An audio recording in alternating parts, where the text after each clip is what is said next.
सुबह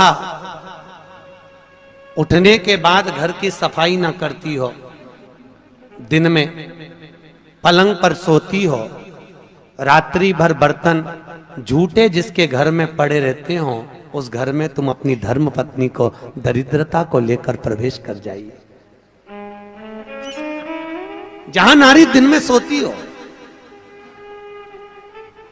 जहां रात भर के बर्तन झूठे रखे रहते हो, उसके घर में तुम प्रवेश कर जाओ।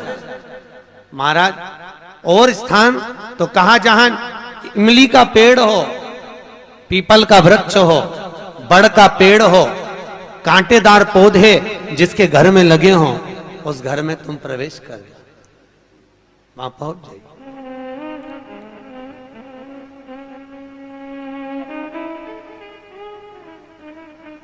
महाराज अब दुस्साह मुनि और दुर्वासा जी की तो बात चल रही है, इतने में भगवान नारायण और लक्ष्मी का विवाह हो गया था। तो नारायण लक्ष्मी जी नारायण से बोली, अपने विवाह को आज 15 दिन हो गए, मेरी बहन के विवाह को 20 दिन हो गए, अपन मिलने नहीं गए, एक बार चलो ना मिलने। भगवान बोले चल चलते, और भगवान नारायण सीधे उस ज्येष्ठा से मिलने के लिए, दरिद्रता से मिलने के लिए चल दिए। अब दरिद्रता से मिलने के लिए जैसे ही पहुंचे तो दरिद्रता कहां बैठी हुई थी? पीपल के पेड़ के नीचे। पीपल के पेड़ के नीचे दरिद्रता बैठी है और वहीं पर पहुंच गए। अब आप किसी से मिलने जाओगे तो क्या लेकर जाओगे? अरे बोलो तो क्या ले जाओगे? डंडा की मिठाई? डंडे लेकर जाओगे कि मिठाई लेकर जाओगे? अरे बोलो तो मिठाई लेकर जाओगे ना, कुछ भी मिष्ठान मुंह मीठा कराने के लिए। जिसकी विवाह हुआ है, अभी विवाह हुआ है, तो उसके यहाँ मिठाई का डब्बा लेकर चले। और मिठाई का डब्बा ले जाकर जैसे ही भगवान नारायण लक्ष्मी को दिया, लक्ष्मी ने तुरंत ज्येष्ठा देवी को दिया। ज्येष्ठा को दिया तो देते ही दरिद्रता ने मिठाई का डब्बा फेंक दिया, और फेंकते से ही बोली, लक्ष्मी तू मेरी छोटी बहन है, तुझे इतना नहीं मालूम कि तेरी बड़ी बहन खाती क्या है, और मेरे लिए तू मिठाई लेकर आई है? तू पागल हो गई है, मूर्ख हो गई है, जो तू मेरे लिए मिष्ठान लेकर आई है। तुझे मालूम नहीं कि मुझे खट्टा और तीखा पसंद है। लक्ष्मी जी की आंख में आंसू भर गए। लक्ष्मी जी बोली, जीजी मैं तो समझी कि तुम्हारा विवाह हो गया है, हो सकता है तुम कुछ चेंज करी हो अपने स्वाद को, क्योंकि विवाह होने के बाद थोड़ा सा व्यक्ति बदल जाता है। मुझे लगता है आपने कुछ चेंज करा होगा, इसलिए मैं आपके लिए मिठाई लेकर आई। लक्ष्मी तुझे मालूम नहीं मैं क्या खाती हूं? मुझे नहीं चाहिए। मिठाई का डब्बा फेंक दिया। आज भी कई दरवाजों पर, कई दुकानों पर आपने नींबू मिर्ची टंगा हुआ देखा होगा। कई लोग कहते हैं नजर से बचाता है, नजर से नहीं, लक्ष्मी और दरिद्रता ये दोनों बहनें हर एक व्यक्ति के घर में प्रतिदिन प्रवेश करती है। पर लक्ष्मी के लिए मिठाई फ्रिज में रखी होती है, इसलिए लक्ष्मी सीधे अंदर चली जाती है, और दरिद्रता के लिए नींबू मिर्ची दरवाजे पर टंगा रहता है, इसलिए वो दरवाजे से खाकर वापस चली जाती है। दरवाजे से खाकर तुरंत वहीं से लौट जाती है। कई लोग कहते हैं नजर के लिए, नजर के लिए नहीं, दरिद्रता हमारे यहाँ प्रवेश ना करे, ज्येष्ठा हमारे यहाँ प्रवेश ना करे, इसलिए नींबू और मिर्ची को दरवाजे पर बांधा जाता है। और कई लोगों को नहीं मालूम तो वो कहते हैं नजर से बचाता। नजर से नहीं, दरिद्रता का प्रवेश ना हो। अगर दरिद्रता हमारे घर में प्रवेश कर रही है तो वो दरवाजे से भोजन कर कर निकल जावे, हमारे घर के अंदर प्रवेश ना करे। इसलिए हिंदू धर्म की रीति आज भी घर के अंदर नींबू और मिर्ची को एक ही डलिया में नहीं रखा जाता। अगर नींबू और मिर्ची एक ही डलिया में रखे रहते हैं तो उस घर में दरिद्रता का निवास होता है, दरिद्रता का प्रवेश। महाराज हमारे यहां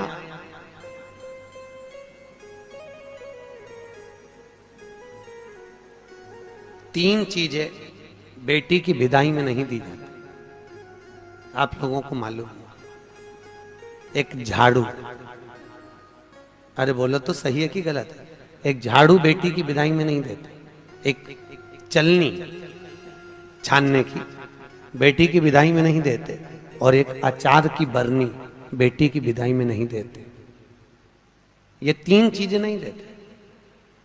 चलनी भी नहीं देते, झाड़ू भी नहीं देते, कहीं कहीं जगह पर सुई भी नहीं देते। सुई का भी प्रमाण मिलता है, सुई भी नहीं दी जाती। और एक अचार की बरनी, अचार की बरनी भी बेटी की विदाई में नहीं देते। क्यों? क्योंकि अचार की बरनी में जैसे झाड़ू में हमारे यहाँ बेटी को अगर दिया जाता है तो उसके घर की पूरी लक्ष्मी छिन्न हो जाती है, चलनी देने पर उसके घर की लक्ष्मी समाप्त हो जाती है, सुई देने पर उसके घर की लक्ष्मी समाप्त हो जाती है, उसी तरह अचार की बरनी देने पर बेटी के घर में उसका घर पूरा तहस नहस हो जाता है, पूरा बर्बाद हो जाता है। और आजकल माताओं का इतना प्रेम होता है ना बेटी से, अब करें तो करे क्या। और बेटी जिस घर में भी आती है ना, वहां के उसके बेटी के ससुर भी कहते थे बेटा तेरी मम्मी के हाथ का अचार बनवा ला। अब इनको कौन समझाए भेड़ियों को, इनको समझाए कौन कि वह अचार में दरिद्रता का निवास है। अब के कौन इनको कि खट्टा और तीखा घर में प्रवेश करेगा अगर बहू के यहाँ का, तो उस घर में सुख नहीं रह सकता। चार लोग भी होंगे तो चारों का मुंह बिल्कुल नींबू की तरह खट्टा और वाणी मिर्ची की तरह तीखी रहेगी, चाहे कितना ही प्रयास करे। अगर अचार खाया है बहू के घर का तो। इसलिए बेटी की विदाई में चार चीजें नहीं दी। प्रमाण पहले क्या देते थे बेटी की विदाई में? बड़ी, पापड़, खाजा, सफेद पूड़ी मैदा की दलिया में रख के बेटी की विदाई में देते थे। क्यों? क्योंकि जो स्थिरता का भाव रखे, भले उसमें नमक ना रहे परंतु मौनता, प्रेम, स्नेह, नम्रता उसके अंदर होना चाहिए, वो बेटी की विदाई में दिया जाता। और बांस की डलिया में रख कर देते थे जिससे वंश बढ़े, कपड़ा बांध कर देते थे जिससे भक्ति का चीर सदा बना रहे। एक एक चीज का प्रमाण था बेटी की विदाई में देने। अब आज के जमाने में लोग तो जाने नहीं, बस जो आ जाए आन दो, आन दो, आन दो, आन दो, और आ तो गया फिर पचान दो, फिर अब पचाओ। बहुत कठिन है। खाना सरल है पर पचाना कठिन है, बहुत कठिन। सरलता नहीं है। बोलो राधे। बहुत कठिन था। तो ये दरिद्रता देवी को ज्येष्ठा को, और लक्ष्मी जी ने मिठाई दी, उसने फेंक दिया। मुझे खट्टा और तीखा पसंद है, मुझे नहीं चाहिए, मैं ये नहीं खा सकता। आप ले जाओ इसको, मुझे खट्टा और तीखा ला कर दीजिए।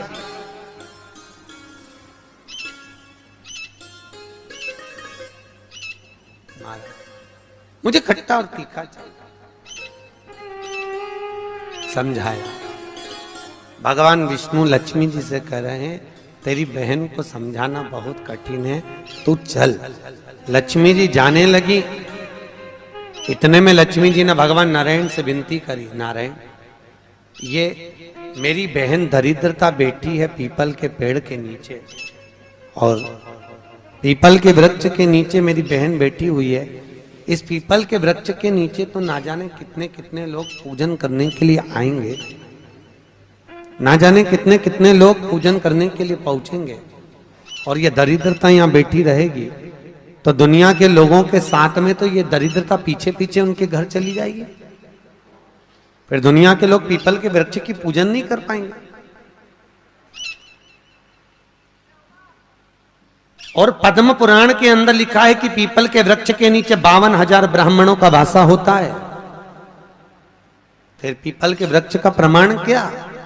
भगवान नारायण बोले सुनो लक्ष्मी, ये पीपल के वृक्ष के नीचे तुम्हारी बहन दरिद्रता निवास कर रही है, पर जिसकी हाथ में या तो माला हो, जल का पात्र होगा, या कुंकू का चोपड़ा होगा, या दिया बाती होगा, जो अपने हाथ में कुछ ना कुछ लेकर आएगी पीपल के वृक्ष की पूजन के लिए और वापिस वो पात्र लेकर जाएगी, उसके पीछे कभी दरिद्रता उसके घर में प्रवेश नहीं करेगी। और जो खाली हाथ पीपल के वृक्ष के नीचे प्रवेश करता है उसके साथ में दरिद्रता उसके साथ पीछे पीछे प्रवेश कर जाती है। और सुनो लक्ष्मी, आज शनिवार का दिन है, जिस दिन मैं इस दरिद्रता से मिलने के लिए लक्ष्मी तेरे साथ में इस पीपल के वृक्ष के नीचे आया हूं, ज्येष्ठा से मिलने के लिए, तेरी बहन दरिद्रता से मिलने के लिए। शनिवार के दिन अगर कोई भूल से भी इस पीपल के वृक्ष के नीचे आकर नमन करेगा, प्रणाम करेगा, पूजन करेगा, पाठ करेगा, उसको सर्व सुख की अनुभूति प्राप्त हो जाएगी। इसलिए शनिवार का प्रमाण कहा गया। शनिवार की प्रधानता। और महाराज, एक रविवार का दिन ऐसा होता है जिस दिन दरिद्रता ने मांगा है अपने सुख के लिए। दरिद्रता देवी कह रही है, महाराज अगर 7 दिन आपके हैं तो एक दिन मुझे दिया जाए मेरे सुख के लिए। दरिद्रता देवी, तो रविवार के दिन इस पीपल के वृक्ष के नीचे ज्येष्ठा तेरी प्रखरता के साथ में तू दुसाह मुनि के साथ इसमें निवास करेगी। केवल हिंदू धर्म में एक ही दिन है जिस दिन पीपल के वृक्ष को उखाड़ा जा सकता है, और वो रविवार का दिन होता है। कौन से दिन? रविवार। शनिवार, मंगल, सोमवार, बुधवार कभी भी आप पीपल के पेड़ को अगर दीवार पे से उखाड़ोगे तो वो पीपल वापस लग जाएगा। पर रविवार के दिन अगर चावल पटक कर पीपल के पेड़ के उखाड़ दोगे तो वहां पर दूसरा पीपल कभी नहीं लग सकता, दूसरी बार लगेगा ही नहीं, चाहे वो दीवार पर क्यों ना। कई लोग दीवार पे से पीपल जब हेड़ते हैं तो वहां पर केवल चावल पटक दो और रविवार के दिन उसको निकाल दो। एक दिन रविवार का दिन ऐसा होता है जिस दिन दरिद्रता अपने पूर्ण प्रभाव में रहती है, संडे के दिन, रविवार के दिन, रविवार का। इसलिए हमारे यहाँ रविवार की महत्वता का भी प्रमाण हमारे यहाँ शास्त्र कहता है। शनिवार को पीपल के पत्ते लाए जाते हैं, और जो व्यक्ति ज्यादा बीमार रहता है उसको रविवार के दिन पीपल के पत्ते की पत्तल बनाकर उसको भोजन कराकर पत्तल को चौराहे पर पटक दिया जाता है, तो वह व्यक्ति बीमारी से छूट जाता है, उसको फिर बीमारी नहीं रहती, रोग मुक्त। जो बहुत ज्यादा बीमार रहता है इसलिए शनिवार को पत्ते लाकर रविवार को भोजन कराते पीपल के पत्ते। पद्म पुराण में उसका व्याख्यान लिखा। पीपल के पत्ते का प्रमाणित, पीपल के वृक्ष, दरिद्रता का निवास हुआ है वहां। तो पूर्णता का भाव कहां प्रकट करा? तो भागवत कहती है मनुष्य की पूर्णता कहां है? तो मनुष्य की पूर्णता है भगवान के भजन में, भगवान की कथा में, भगवत तात्विक सुख के अंतर्गत भगवान की पूर्णता मानी। पूर्णता का बड़ी मुश्किल से मनुष्य देह मिलता है, और उस मानव देह को पाकर भगवत भजन करना बहुत कठिन, बहुत कठिन। हाथ उठाए हो। नहाने और स्नान में अंतर है। बाथरूम में गए, साबुन लगाया, पानी डाला, इसको कहते हैं नहाना। और स्नान का मतलब क्या है? स्नान का मतलब है हमारे कर्म कांडों में, हमारे शास्त्रों में पंडित कहते हैं स्नान कर कर आइए। स्नान का मतलब ये नहीं कि पानी डाला, तालाब में कूद गए, स्नान कर लिया, स्नान वो नहीं है। स्नान का मतलब है मनुष्य के शरीर में 3.5 करोड़ रोम छिद्र होते हैं। कितने? 3.5 करोड़ रोम छिद्र। और एक दिन में जब मनुष्य के मुख से 3.5 करोड़ बार भगवान का नाम निकल जाता है, तब जाकर मनुष्य का स्नान हो पाता है। जो बाथरूम में जाकर पानी कूड़ा वो तो नहाना हुआ। स्नान करने से अहंकार घटता है और नहाने से अहंकार बढ़ता है। तुम जितनी बार मुंडा धोगी फेस बात से, उतनी बार दर्पण में मुंह देखोगी कितनी जोरदार लग रही, फिर मुंह धोगी, फिर अहंकार बढ़ेगा, फिर मुंह धोगी, फिर अहंकार बढ़ेगा। तो नहाने से अहंकार बढ़ता है और स्नान से अहंकार घटता है। भजन करने से अहंकार घटेगा, अभिमान छिन्नित हो जाएगा। स्नान करा, अभिमान धीरे धीरे घटता चले जाएगा। क्यों? क्योंकि स्नान करना मतलब सत्संग में जाना, सत्संग में जाना मतलब वहां पर हमारा कोई मान नहीं, हमारा कोई सम्मान नहीं। सत्संग में सब बराबर, सब एक बराबर। भजन महाराज, कई लोगों को बड़ी ईर्ष्या रहती थी। एक बार सतभामा जी को भी बड़ा गुस्सा आया। सतभामा ने एक बार कन्हैया जी को देखकर और रुक्मणी जी से पूछा, ये कन्हैया को हो क्या गया? जब देखो, जब भाग भाग के द्रौपदी के घर चले जाता है, ये द्रौपदी से रिश्तेदारी क्या है इसकी कृष्ण की? रुक्मणी जी ने कहा, द्रौपदी उनकी मुंह बोली बहन। तो ऐसी काहे की बहन, जा जा सी देर में भगवान को बुला लेती और भगवान भी पूरा द्वार का छोड़ के उसके घर भग जाता है। एक आध दिन मुझे ये द्रौपदी को सही करना पड़ेगा, सत्यभामा जी बोली रुक्मिणी से।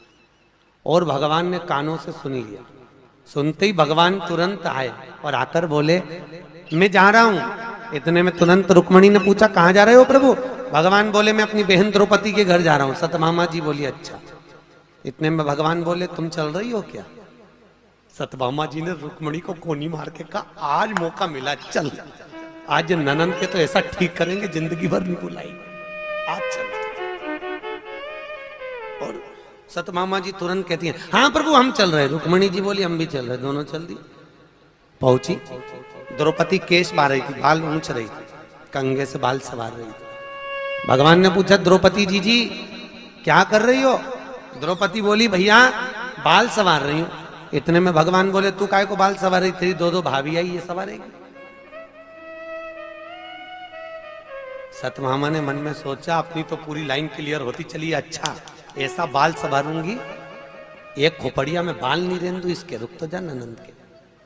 सत्यभामा से भगवान ने कहा सत्यभामा तुम तेल लगाओ, रुक्मिणी तुम चोटी करना द्रौपदी की। आओ।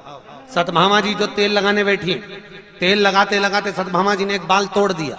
जो तोड़ा, द्रौपदी कुछ नहीं बोली, पर उस बाल को तोड़ते ही उसमें से आवाज आई हे कृष्ण। सत्यभामा जी ने फिर दूसरा बाल तोड़ा, फिर उसमें से आवाज आई हे कृष्ण। सत्यभामा जी ने फिर बाल तोड़ा, उसमें से फिर आवाज आई हे कृष्ण। जैसे बाल तोड़ने पर आवाज आ रही है, बार बार आवाज आ रही है, तो बार बार आवाज आए तो सत्यभामा ने रुक्मिणी से पूछा जी ये द्रौपदी के बाल तोड़ने से कृष्ण की आवाज क्यों आ रही है?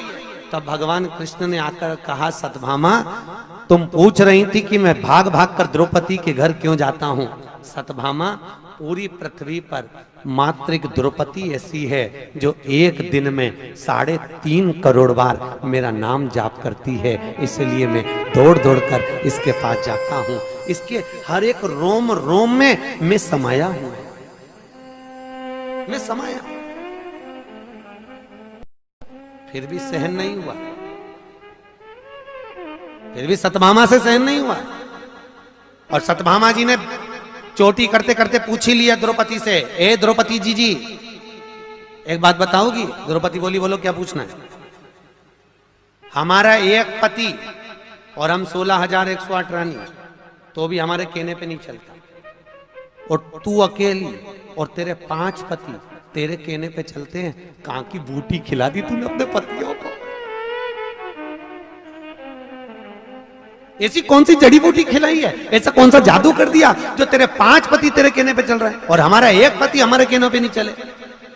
अब ये बात अगर किसी स्त्री से कहो कि तेरे पति तेरे कहने पे चल रहे हैं तो बुरा तो लगेगा ना, और हमारा पति नहीं चल रहा। बहुत गुस्सा आया द्रौपदी को, पर बोली कितना सुंदर। द्रौपदी बोलती है भाभी मेरा कृष्ण भी आपके कहने पर चलता, जैसे आज मेरे 5 पति मेरे कहने पर चल रहे हैं। मेरे 5 पति मेरे कहने पर केवल एक शर्त पर चल रहे हैं। याद करो जी भाभी, जब मेरा विवाह हुआ था ना, मैं अर्जुन के साथ में ब्याही थी। अर्जुन मुझे लेकर आए और मेरी सास रोटी बना रही थी। सास रोटी बनाते बनाते अर्जुन ने कह दिया माँ हम देखो क्या लाए हैं। और जैसे ही सास ने पलट कर नहीं देखा और कह दिया 5 बांट लो, और मैं 5 पतियों की पत्नी बन गई। अपना सास का कहना मानकर मैंने अपने सास का वाक्य का आदर करा और मैं 5 पतियों की पत्नी बनी। पर भाभी मैंने अपनी सास का सम्मान करा, वन में भी रही तो साथ निभाया, जंगल में भी रही तो साथ निभाया, और आपने कौन सा साथ निभाया भाभी? तुम 16,108 रानियां थी और तुम्हारे सास ससुर देवकी और वसुदेव द्वारका में मिलने के लिए आए थे। 16,108 रानियां तुम अपने अपने कमरे में जाकर सो गई और सास ससुर को हॉल में पटक दिया। अगर एक बहू भी अपना कमरा छोड़कर कह देती मम्मी 2 दिन के लिए आई हो, इसमें ठहर जाओ, पापा इसमें ठहर जाओ, तो सास ससुर का अगर तुम आदर करती, अगर तुम तुम्हारे पति के माता पिता का आदर करती, तो यह पक्का था कि तुम्हारा पति भी तुम्हारे कहने पर चलता। पर तुमने अपने पति के माता पिता का आदर नहीं करा, इसलिए तुम्हारे पति भी तुम्हारे कहने पर नहीं चलते। तुम आदर तो करती। भाभी आज भी वो देवकी वसुदेव हाल में ही बैठे हैं और सब रानियां अपने अपने कमरे में बैठी है। द्वारका गए हो आप लोग? द्वारका गए हो तो द्वारका में जाकर देखना, देवकी और वसुदेव का मंदिर द्वारकाधीश के ठीक सामने, सब रानियां अपने अपने भवन में और वो हॉल में पड़े। सम्मान करोगी तो सम्मान मिलेगा, आदर करोगी तो आदर मिलेगा। आप अगर माता पिता का आदर तो करो, वचन तो निभाओ। जब लड़का और लड़की की शादी होती है ना तो मैं 7-5 वचन बोलते हैं। इधर बोलते कि नहीं बोलते मालूम नहीं, जोधपुर में बोलते हैं 7-5 ही बोलते कि 14-15 बोलते। अच्छा 7-5, लड़की के 7 और लड़के के 5 वचन। लड़की अपना वचन निभाती है तो वचन में एक वचन दिलवाती है कि तुम मेरे माता पिता का आदर करना, लड़के से दिलवाती है। लड़का कहता है हाँ करूंगा। पर लड़के के 5 वचन में यह वचन नहीं रहता कि तू मेरे माँ बाप का सम्मान करना। क्यों नहीं रहता? लड़की के 7 वचन में लड़की अपने लड़के से वचन दिलवाती है। पंडित बोलता है कि लड़की का एक वचन है कि तुम हमारे माँ बाप का सम्मान करना। लड़के से हुंकारा भरवाया जाता है, लड़के से पूछा जाता है कि तुम लड़की के माँ बाप का सम्मान करोगे? हाँ। और लड़के के 5 वचन में यह वचन नहीं रहता कि तुम मेरे माँ बाप का सम्मान करना। किसी ने पूछा गुरुदेव ये बताओ, लड़की के 7 वचन में एक वचन है कि तुम उसके माँ बाप का सम्मान करो, तो लड़के ने वचन क्यों नहीं दिलवाया लड़की से कि तुम हमारे माँ बाप का सम्मान करना? तो भागवत कहती है इसलिए वचन नहीं दिलवाया क्योंकि लड़का ज्ञानी है, उसको मालूम है जब ये अपने माँ बाप का सम्मान मुझसे करवा रही है तो ये पक्का है कि मेरे माँ बाप का सम्मान भी ये कर लेगी, तो मुझे वचन दिलवाने की जरूरत ही नहीं है। मैं क्यों वचन दिलवाऊं? जब ये अपने माँ बाप का सम्मान कर रही है, अपने माता पिता के लिए एक पराये लड़के से हुंकारा भरवा रही है कि तुम मेरे माँ बाप का सम्मान करना, जब इसके मन में अपने माता पिता के प्रति इतना आदर है तो मेरे माँ बाप के प्रति इसके मन में कितना आदर होगा। इसलिए मुझे वचन दिलवाने की जरूरत नहीं। ये लड़की घर की संस्कारित है और मेरे माता पिता का आदर करेगी, ये मुझे लगता है, मैं मानता हूं। इसलिए लड़का वचन नहीं दिलवाता कि तुम मेरे माँ बाप का सम्मान करना। उसने एक ने दिलवा लिया, वही बहुत वचन का